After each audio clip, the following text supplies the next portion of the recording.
আজকে আমি পরেঙ্গা পাহাড়ের বগলে আছি। দেখেন আমাদের দেশে কিরম মাকে ক্ষেতের আবাদ দেখেন। এই যে ক্যামেরায় দেখাইতেছি কেবল ছোটো ছোটো গাছ, দেখেন এই দাঁতটা জুড়াই খালি মাকই। এই যে ক্যামেরা ঘুরাইতেছি দেখেন, বুঝছেন? মাকই তো এই দেশে অত উন্নত, এরা মাকের আবার ছেড়ে দেয় না। দেখেন এই যেন ক্যামেরা ঘুরাইতেছি, দেখেন খালি দেশে খালি মাকের বাইরে কিছুই নেই। হঠাৎ কেউ খবর মধ্যে 1 বিঘা 2 বিঘা ইরি ধান করছে, তার বাইরে খালি মাকই। দেখেন এই যে মাকই দেখেন পকড়া পকড়ি হয়ে রয়েছে, দেখতেছেন?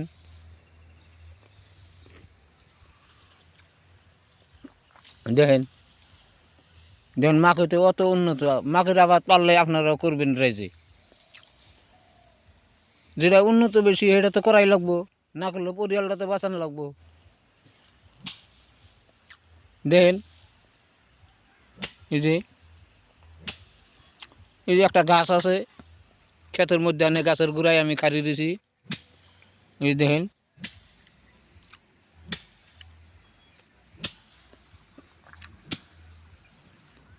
ওই যে আমার দেখাইতেছি ব্যাক ক্যামেরায় ঘুরিয়ে যায়। এই যে দেখেন এই যে গাছটা, দেখেন গাছটা দেখা যায় না? দেখেন এই যে গাছটা দেখা যায়।